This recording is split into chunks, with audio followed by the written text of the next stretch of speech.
Okey. Orang Islam cakap inna lillahi wa inna ilaihi raji'un. Itulah yang berlaku pada saya pada pertengahan bulan November tahun 2018. Sebab bila saya masuk hospital pada 26 hari bulan November, orang yang duduk sebelah saya di hospital meninggal. Keesokan pagi pula orang yang masuk pun meninggal. Saya pun rasa mungkin nasib saya sebegitulah. Tetapi dengan izin Allah saya balik ke rumah.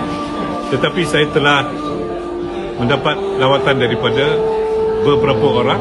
Satu di antaranya adalah Cindy. Dia datang ke rumah saya, dia beritahu adalah benda ini.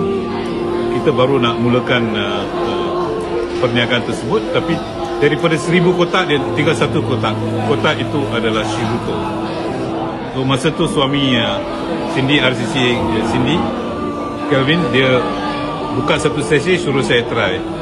Masa tu saya tak tahu nama maki dia ke apa. Saya cakap, you tak nampak ke atas meja saya ada lebih kurang 32 kapsul dan pil untuk saya telan untuk kesihatan saya.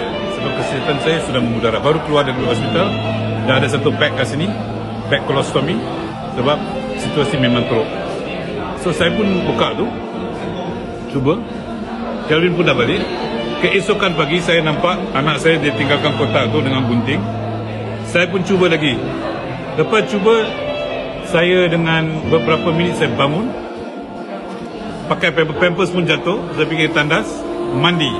Mandi bukan pakai shower, pakai gayung lah. Gayung. Lepas tu saya nampak janggut ni teruk, besar. Saya nampak satu shaver. Saya pun shave lah. Keluar licin. Isteri saya nampak saya dia terkejut sebab dia tak perasan saya boleh bangun dan berjalan. Dia pun tepuk dia main tangan, dia cakap hallelujah, dia cakap. Tu berapa secik you makan? 2 sesi saja. Malam makan 2, pagi makan 2. Baru 4. Terus dah boleh bangun? Boleh bangun. Saudari boleh tanya soalan lah. So masa tu hari memang matahari terik. Saya panggil anak main nama, tak jawab. Panggil isteri main nama, tak jawab. Sebab sebelah rumah dia buat renovation. Dia pakai drill bising. Tapi saya masuk dia punya dapur, dia jumpa air, dia pun terkejut. Macam mana ni orang boleh bangun? Serupa orang yang datang gelap sudah bangkit kembali lah. Itu bulan November. Saya join BE pada 19 hari bulan Januari. 10 hari bulan Januari 2019. Dan saya telah menggunakan Shiruto. Saya rasa Shiruto itu memberikan kesinambungan yang baik untuk saya. So hari ini saya boleh masuk ward COVID. Ini cerita betul. Itu hari ada satu saudara dia sakit. Tapi saya tersalah masuk di hospital universiti, masuk ward COVID. Kalau saya punya sistem imun kurang, memang saya pun boleh kena COVID. Itu guard pun nak saya, kita boleh masuk sini. Lagi teruk, tak pakai mask.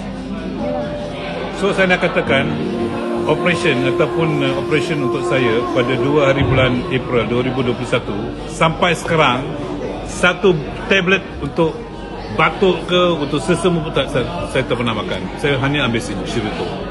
Itulah keajaiban dia. Keajaiban dia. Okay. I feel that this business is actually family business. Cindy dengan Kelvin, dia lebih akrab daripada ahli keluarga. Dan di dalam BE ini, kalau kita dah menggunakan BE, platform BE, kita akan belajar. Hari-hari belajar. Pandai sangat pun boleh belajar. So BE akan memberikan satu jalan keluar. Orang susah. Orang jual goreng pisang tepi jalan, hari ini pakai BMW di sini. Orang bawa taksi 14 jam hingga 13 jam. Single mother ataupun ibu tunggal boleh pakai BMW. Hidup mereka baik, anak semua boleh pergi universiti. So gunakanlah platform ni. Sekarang ni dekat ekonomi dunia ni tidak tertentu. So dalam tidak tertentuan dia, saya rasa hala tuju yang paling baik kita boleh buat, kita pakat muafakat. Daripada kita mendapat 100% daripada jual barang ni, kalau 100 orang memberikan sumbangan 1%, itu pun memberikan. So kalau kita katakan jangan tunggu sampai nasi sudah jadi basi lah. Buat keputusan sekarang. supaya bukan nak tolong kita. BE ni kita tolong orang dan orang tu akan tolong orang lain. Itu saja yang saya boleh katakan.